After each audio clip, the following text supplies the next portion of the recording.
আসসালামু আলাইকুম, সবাই কেমন আছেন? আশা করি ভালো আছেন। তো আমি যখন ভিডিওটি এডিট করতেছি তখন আমার অনেক বেশি খুশি খুশি লাগতেছে যে কালকের প্রমিস রাখতে পারছি, আজকে একটা ভিডিও রেডি করে ফেলছি। তো আর কি সকালের নাস্তা করার পরে দুপুরের খাবারের প্রিপারেশন নিচ্ছি। তো আজকে রান্না করব আপনার যে ছোট মাছ আছে না, কাসকি মাছ আছে না, কাসকি মাছ, ওই মাছটা মানে এক কষানিতে বসায় দিব। তো সেই জন্য এখানে আমি পেঁয়াজ কুচি, মরিচ, তারপরে রসুন, জিরে গুঁড়ো, তারপরে আলু, তারপর লবণ, হলুদ আর সামান্য একটু আদা, মানে না দেওয়ার মতো একটু আদা দিয়েছি।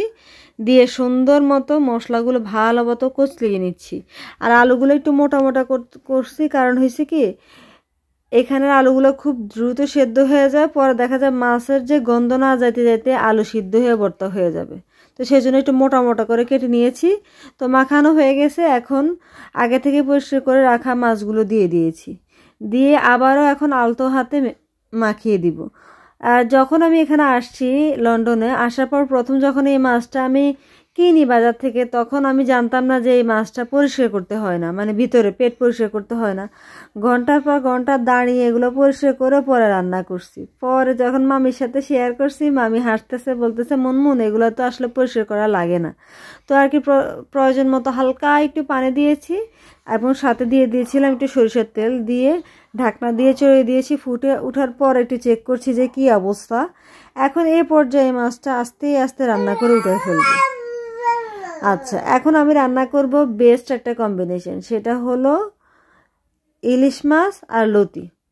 তো প্রথমে মশলাগুলো কষিয়ে ইলিশ মাছের মাথাটা কষিয়ে নিচ্ছি, যেন স্মেলটা বা ইলিশ মাছের গ্রানটা পুরোটা মানে আপনার পানির মানে ঝোলের মধ্যে চলে আসে। তারপরে লতির ফ্লেভারটাও ভালো লাগবে। তো ইলিশ মাছটা কষানো হয়ে গেছে, মাছের মাথাটা উঠে ফেলছি আর এখন লতি দিয়ে দিয়েছি। যদিও আলু দেওয়ার কোনো প্ল্যান ছিল না, বাট গুঁড়া মাছের জন্য আলু কাটছিলাম, তখন আলুর পরিমাণ বেশি হয়ে গেছে, তো চিন্তা করলাম লতির সাথে দিয়ে দিই। ফেলে দেওয়ার আরেকদিন রাখবো, এটা কালো হয়ে যাবে, এর থেকে বলে দিয়ে দেওয়া ভালো। অবশ্য খারাপ লাগে না আলু দিলে। তো এখান থেকে ভাতও চড়িয়ে দিয়েছি। তো আমরা যে রাইসটা খাই, রাইসটা মোটামুটি রান্না হতে অনেকটা সময় লাগে। তো সেক্ষেত্রে আমি কি করি, যখন মনে থাকে তখন চাউলটা আগে ধুয়ে ভিজিয়ে রেখে দিই, পরে জাস্ট চুলা খালি হলে চড়াই দিই। আর কি এখানে আমি ওই মশলাগুলোর মধ্যে লতিটা সুন্দর মতো কষিয়ে নিয়েছি, পানি একবারে শুকিয়ে গেছে, একটু ভাজা ভাজা করে নিয়েছি। আর আজকে চেষ্টা করব লতিটা এভাবে রান্না করার জন্য যেন লতিগুলা আলগা আলগা থাকে, মানে কি বলে চাউলা চাউলা থাকে, বা একটু খেতে ভালো লাগে, এরকম লতি খেতে ভালো লাগে। তো ভালো করে ভেজে নিয়েছি।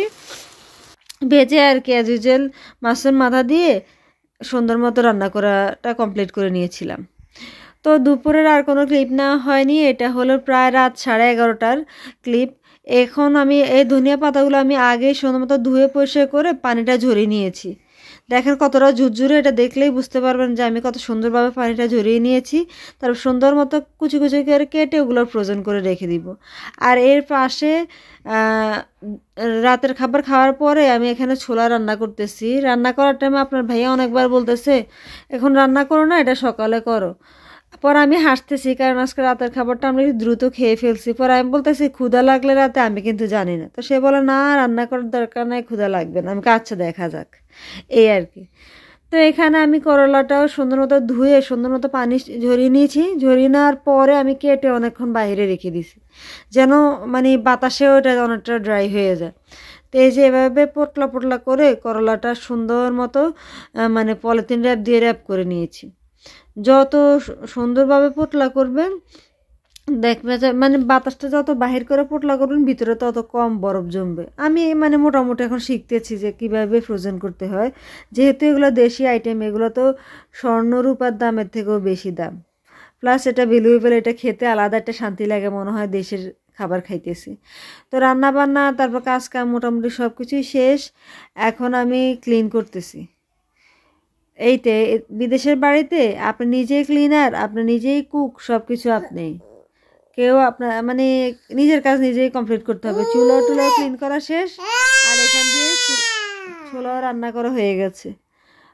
রাতের 12টার দিকে মনে হলো যে একটু আম খাই, তো আম খাচ্ছি। আম খাওয়ার টাইমে আমার একটা খুবই হাসি পাচ্ছিল, সেটা হলো যে এই আমগুলো পুরো একবারে মনে হচ্ছে সেদ্ধ আমের মতো, বাট এত মজা করে খাইতেছি। ওই যে দেশের জিনিস আর আম বলতে কথা। এই যে দেখেন সেই মজার সময়টা এসে পড়ছে। আপনাদের ভাইয়া রাতের 2টার দিকে বলে, মুনমুন আমার তো ক্ষুধা লাগছে। আমি পরে এগুলো নিয়ে আসতেছি আর হাসতেছি। অবশ্যই তার উদ্দেশ্যে আমারও খাওয়া হবে। পর আর কি রুমের মধ্যে নিয়ে আসছি, এনে বোম্বে চানাচুর মানে ফেভারেট চানাচুর দিয়ে দিয়েছি, সাথে 8 টেবিল সরষের তেলে দিয়েছি। চাইলে পেঁয়াজ কাঁচামরিচ দেওয়া যেত, কিন্তু অলসতা লাগতেছিল এই আর কি।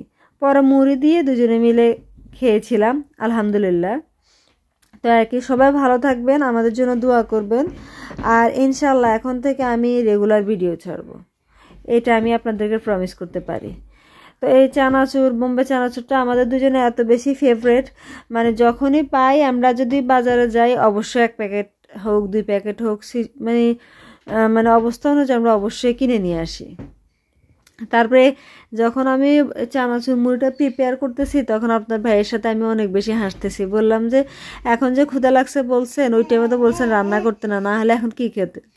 পরে বলতেছে কি আর খেতাম, পরে হাসতেছে এই আর কি।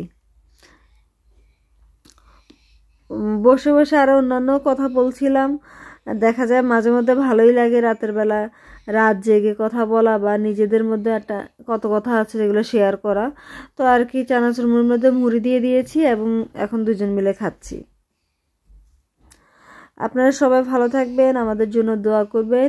ইনশাল্লাহ পরবর্তী ভিডিও দেখার জন্য আপনাদেরকে আমন্ত্রণ রইল। আজকের মতো আল্লাহ হাফেজ।